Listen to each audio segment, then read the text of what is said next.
Hi friends, this is Pankaj Bhardwaj. आज हम फिर से आ गए हैं मार्केट भविष्य के न्यू एपिसोड को लेकर। तो जैसा कि मैंने आप लोगों को लास्ट टाइम बताया था कि मार्केट में कुछ अलग सा सिनेरियो है, अब नो मोर पैनिक सेलिंग। तो कल का जो मार्केट का बिहेवियर देख के क्लियर कट समझ में आ गया मुझे कि मार्केट में यहाँ से यू टर्न होना स्वाभाविक है। तो अब समझेंगे कि मार्केट में किस तरीके का सिनेरियो अब आगे चल सकता है, क्योंकि यहाँ से मैंने एक लोगों को डेट दिया था कुछ 18 नवंबर और 21 नवंबर के आसपास से। Now countdown will be start, या तो 18 को होगा या 21 को होगा। मार्केट में बड़ा यू टर्न होने वाला है। तो गाइज़, यहाँ पे ये हमारा बैंक निफ्टी का 5 मिनट का चार्ट है जो क्लियर कट इंडिकेशन दे रहा है। अगर आप देखोगे तो बाज़ार ये एक अलग तरीके का बिहेवियर है। जब बाज़ार को एक जगह पे से दूसरी जगह पे शिफ्ट होना होता है तो वो इसी तरीके से शिफ्ट करता है। तो अभी क्लियर कट ये जो बिहेवियर है ये क्लियर कट मैच हो रहा है। बट हम लोग क्या करेंगे, हम लोग फिर भी अपने न्यूमरोलॉजी को इसके अंदर ऐड करेंगे। My point is that perfectly play करना है। अब देखो मार्केट में सब लोग ब्रेकआउट के ऊपर आकर बाय करने की कोशिश करेंगे, इसका मतलब अगर कुछ करना है तो ब्रेकआउट लेवल तक तो वो लेकर जाएगा। तो यहाँ पे क्लियर कट एक डायरेक्शन है 50,456 will act as a hurdle for Monday market. अगर यहाँ से बाज़ार तेज़ होता है तो नॉन स्टॉप 50,856 एंड 51,156। एक बात का ध्यान रखना है, 51,156 के ऊपर जैसे ही बाज़ार चलना स्टार्ट होगा शार्प अपसाइड मूव आएगा जो कि लेकर जाएगा 51,856 मैक्सिमम। ये ध्यान रखना है आपने। इसके दौरान में ऊपर में सिर्फ ये रैली ही पार्टिसिपेट करेगी, इससे ऊपर बाज़ार हो सकता है। अगर ये सब चीज़ें 2 दिन के अंदर हो गई तो बाज़ार इसके ऊपर नहीं जाएगा। अगर ये स्लो एंड स्टडी चलता है तो मार्केट फिर धीरे धीरे एक अपसाइड की रेंज में पहुंचना स्टार्ट हो जाएगा। बैंक में सबसे ज़्यादा पॉजिटिव इस टाइम पर आपको अगर ध्यान रखना है तो वो रखना है आपको कोटक बैंक और आईसीआई बैंक।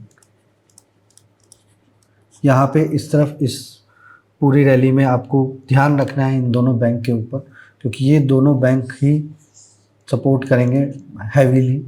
ये ध्यान रखना है आप लोगों ने। अच्छा, इसके बाद आते हैं हम निफ्टी फ्यूचर में कि निफ्टी फ्यूचर किस तरीके का बिहेवियर दिखा रहे हैं। निफ्टी फ्यूचर में clear cut direction last time भी मैंने बताया था 23,770 will act as a Lakshman rekha. क्या हुआ लास्ट दिन आप चेक करो, it's nearby our level and crashed again, right. तो आप एक चीज़ समझो, परखो। अगर आपको ये चीज़ क्लियर कट समझ में आ जाती है तो ये बहुत काम की चीज़ है कि मैंने ऐसे कैसे 23,770 का लक्ष्मण रेखा सेट किया, बाजार उसके ऊपर नहीं गया। माई रिकॉर्ड इज़ देयर कि जब मैंने लक्ष्मण रेखा सेट की है वो एक बारी में ब्रेक नहीं होती। अब ब्रेक होने के बाद क्या, यहाँ से क्लियर कट है। जो लोग मार्केट में थोड़ा लॉन्ग करने की सोच रहे हो, जो रिस्क टेकर हैं, वो 23,670 के ऊपर अगर बाज़ार रुकता है 945 के बाद तो आप उसको लॉन्ग कर सकते हो अपसाइड में 23,975 की साइड में और 24,047 की साइड में, राइट। यहाँ तक आप ऊपर में इस साइड में लेके जा सकते हो। जो लोग सेफली गेम प्ले करना चाहते हैं वो लोग 23,770 will act as a Lakshman rekha. तो ये आपको ध्यान रखना है। इसके बाद ही अचानक से बड़ा 150 से 200-300 पॉइंट तक का एकदम अपसाइड का मूवमेंट आएगा। इस रैली के दौरान में मैंने आपको कुछ स्टॉक्स भी बताए थे कल परसों के दौरान में, जिसमें हैवल्स बताया था और आपको कोलपाल बताया था। कोलपाल एक्टिवेट नहीं हुआ था। तो चलो कोलपाल में अब फिर से आते हैं। कोलपाल देखते हैं कि कोलपाल किस तरीके की मूवमेंट दिखा रहा है। तो कोलपाल का यहाँ डेली चार्ट का बिहेवियर हम लोग क्लियर कट मैच कर रहे हैं कि किस तरीके का बिहेवियर ये है। अगर आप कोलपाल में देखोगे तो यहाँ पे एक इस तरीके का बिहेवियर है जो कि मार्केट में मैंने आप लोगों को हमेशा बोला है, always check left side. Left side में बाज़ार यहाँ रुका हुआ है, कंसोलिडेशन करके बड़ा रैली आया था।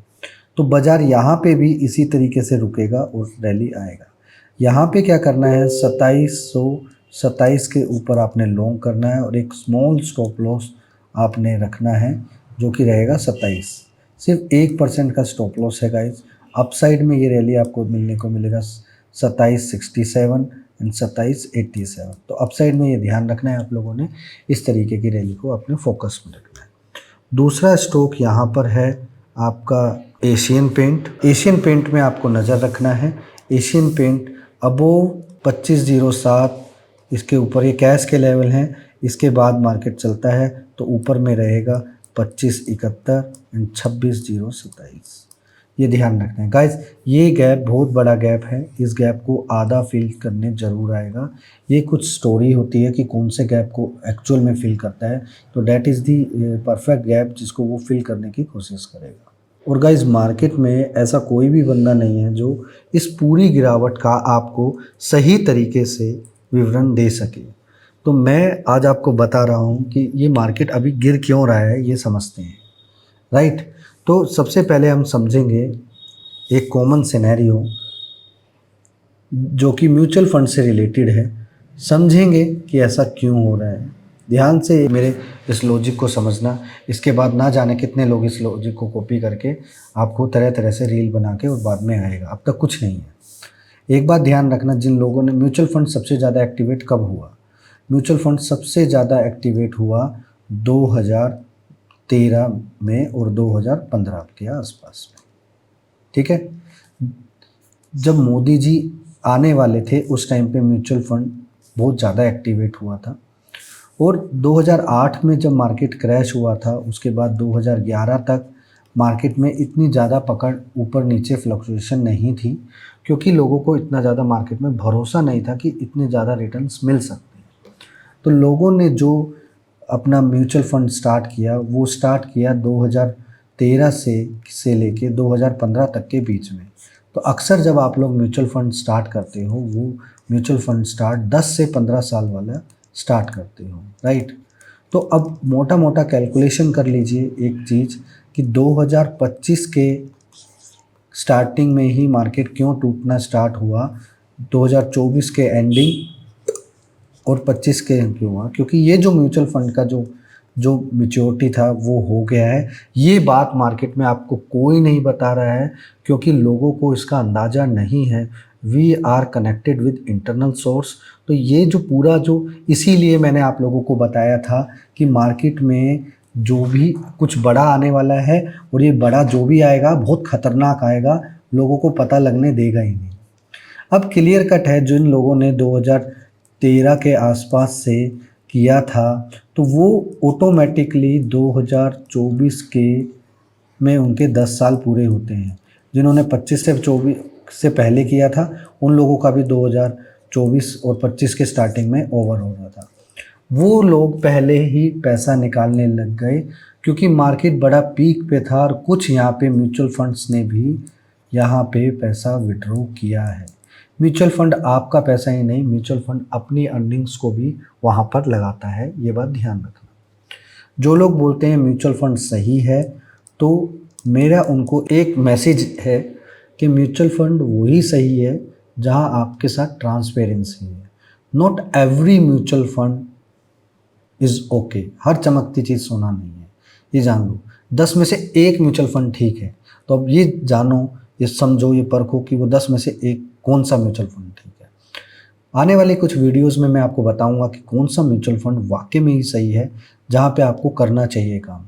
ऐसे म्यूचुअल फंड्स जो कि फंड मैनेजर अपना खुद का फंड भी लगाते हैं, वही म्यूचुअल फंड आपके लिए लाभदायक है। क्योंकि जो आदमी अपना खुद का पैसा लगाता है वो इसका मतलब कॉन्फिडेंट होता है जहाँ पे वो अपना पैसा बढ़ा सके, इसीलिए वो पैसा आप लोगों का भी वहीं पे लगवाता है। तो धीरे धीरे आप लोगों को ये चीज़ समझनी पड़ेगी कि आगे क्या है। अब मार्केट देखो गिर रहा है, मार्केट इज़ डाउनफॉल, है ना। तो ऐसे टाइम पर आप लोगों को क्या करना चाहिए, ऐसे टाइम पे आपको वैल्यू इन्वेस्टिंग करनी चाहिए। What is the value investing, ये मैं आपको इसलिए बता रहा हूँ क्योंकि this is the right time to pump the money. आप जो म्यूचुअल फंड में पैसा लगा रहे हो, म्यूचुअल फंड से एग्ज़िट करके आप लोगों को इस टाइम पे इक्विटी में पैसा लगाना चाहिए। अब वो आपको आता नहीं है तो आप लोग म्यूचुअल फंड की तरफ जाते हो। क्यों? ये करना आसान है। You need to learn it the market fundamentals only. अगर ये आप मार्केट फंडामेंटल्स सही तरीके से जानना चाहते हो तो आप कुछ इन्फॉर्मेशन स्क्रीनर से ले सकते हो, कुछ इन्फॉर्मेशन आप कंपनी की वेबसाइट से ले सकते हो, कंपनी का परफॉर्मा पढ़िए। अगर आपको कुछ नहीं आता, कुछ भी नहीं आता, तो सिर्फ इतना जान लो कंपनी डेप्ट में है या नहीं है, बस इतना जान लो। अगर आप इतना जान लिए तब भी आपको मोस्टली चीज़ें समझ में आ जाएंगी। जिस कंपनी का डेप्ट उसकी इनकम से 10 गुना ज़्यादा हो तो समझ जाओ वो आगे जाने में उसको प्रॉब्लम होगी। जिसका 2-3 गुना हो तो वो ऑटोमेटिकली डाइजेस्ट हो जाता है। ये बात ध्यान रखना। ये एक छोटा सा लॉजिक मैंने बताया है। हालांकि value investing and growth investing मैं अपने अकाउंट में बहुत कर रहा हूँ, और अभी भी मेरा अकाउंट आप लोग अगर देखोगे तो अभी भी मेरे अकाउंट लगभग इस पूरे 2 महीने के दौरान में मेरा अकाउंट मुश्किल से 3 से 4% बेल्ट हुआ है। और जाकर चेक करो कि आप लोगों का पोर्टफोलियो कितना मेरिट हुआ है। तो ये समझना पड़ेगा आप लोगों को कि which one will be the perfect stock जो आप पोर्टफोलियो में रख सको। तो ऐसे कुछ स्टॉक्स में मैं अब आप लोगों को रिकमेंडेशन नहीं दे रहा हूँ, बट आपको अपना फोकस कहाँ रखना है वो मैं बता देता हूँ। ज्वेलरी के स्टॉक्स में, ठीक है, कंस्ट्रक्शन के स्टॉक्स में, और कंस्ट्रक्शन से जुड़ा प्लाईवुड वाले स्टॉक्स में, यहाँ पे आपको फोकस रखना चाहिए, राइट। अभी ईवी वाले स्टॉक्स और सोलर वाले स्टॉक्स में आपको अगर नीचे की तरफ कुछ मिल रहा है तो उसको वैल्यू इन्वेस्टिंग के हिसाब से आप लोग कीजिए। और अब जो आपने किया है उसको आप न्यू ईयर तक छेड़ेंगे नहीं, तभी जाकर आपको वो 70 से 80% तक का रिटर्न दे सकता है। ध्यान रखना, इस टाइम का आज का बनाया हुआ पोर्टफोलियो आपका बहुत रोकिंग काम करेगा, क्योंकि जिस तरीके से मार्केट गिर रहा है इस तरीके से क्लियर कट इंडिकेशन है कि मार्केट में लोग घबरा रहे हैं और वो लोग एग्जिट करना स्टार्ट करेंगे। तो इस चीज़ को थोड़ा आप लोगों ने भापना है। इसी के साथ साथ मैं आपको कल के लिए कुछ ऐसा इंट्राडे में काम करने के लिए स्टॉक्स बताता हूँ जहाँ पे आपको परफेक्टली इन सब चीज़ों से का आंसर मिल जाएगा और अच्छे तरीके से आप लोग काम कर पाओगे। तो यहाँ पे स्टार्ट होता है, मैं कुछ स्टॉक बता रहा हूँ जिन स्टॉक्स पे आपको नज़र रखना है। ABB और एशियन पेंट पे नज़र रखना है, ऑलरेडी बता दिया है एशियन पेंट मैंने। ब्रिटानिया की तरफ नज़र रखना है, कैन होम फाइनेंस की तरफ नज़र रखना है। तो ये सब चीज़ें आपको ध्यान में रखनी है। कुछ स्टॉक्स जो मैं अभी बता रहा हूँ ये मार्केट में यहाँ से बड़ा यू टर्न लेने की कोशिश करेंगे। तो यहाँ पे एक स्टॉक है हिंद कॉपर। हिंद कॉपर में अगर 256 ब्रेक हो गया नीचे की साइड में तो आप उसमें ब्लाइंडली बड़ा ड्रास्टिक फॉल देखोगे, क्योंकि वो वहाँ पे इतना बड़ा सप्लाई जोन टूटेगा जिसका कोई तुक नहीं है। अगर वो टूट गया तो ऑलमोस्ट मान के चलो 227 एंड 221 का आप 1 और 2 डेज़ में पैनिक फॉल देखेंगे। तो इस चीज़ का ध्यान रखना है। अगर आप सही तरीके से मार्केट की लैंग्वेज को सीखना चाहते हो और सीख कर आगे बढ़ना चाहते हो, so I invite you for my private seminar जो कि पुणे में 24 नवंबर को है। उसमें मैं आपको इनवाइट करता हूं और गिवन नंबर पर आप डिटेल ले लीजिएगा। और ये वेबिनार सिर्फ़ और सिर्फ प्रोफेशनल एक्सपर्ट्स के लिए है, ये किसी बिगनर्स के लिए नहीं है। तो काइंडली बिगनर्स कॉल मत करिएगा, क्योंकि अगर आप दिन में 50,000 से 1 लाख रुपए वाला गेम बनाना चाहते हो तो you need to learn it lot of skills also. तो ये कोई बिगिनर के लिए नहीं है, ये हाईली एडवांस ट्रेडर्स के लिए है जो मार्केट में सर्वाइवर करना तो सीख गए लेकिन अभी तक पैसा बना नहीं पा रहे हैं प्रॉपरली। तो अगर आपको दिन में 50,000 से 1 लाख रुपए तक बनाना है तो ही आप मेरे पास आना, अदरवाइज़ मत आना। क्योंकि इसमें मैं गेम सिखाता हूँ बड़ा, जिसमें बड़ा गेम करते वक्त आपको पेशेंसली बैठना भी है और कॉन्फिडेंटली काम करना भी है। तो अगर आपके अंदर लैक ऑफ कॉन्फिडेंस की कमी है then I can easily resolve this issue. लेकिन अगर आपके पास डर है और डर ये है कि आप पैसा ना खो दो तो आप मेरे पास मत आना। अगर आप सीखना चाहते हो और मार्केट से पैसा बनाना चाहते हो, क्योंकि पैसा नहीं बनाओगे तो कॉन्फिडेंस नहीं आएगा, कॉन्फिडेंस नहीं आएगा तो बड़ा गेम नहीं सीख पाओगे। अगर ये तीनों चीज़ एक साथ करना चाहते हो तो ही मेरे पास आना, वरना मत आना। Thank you so much. जय।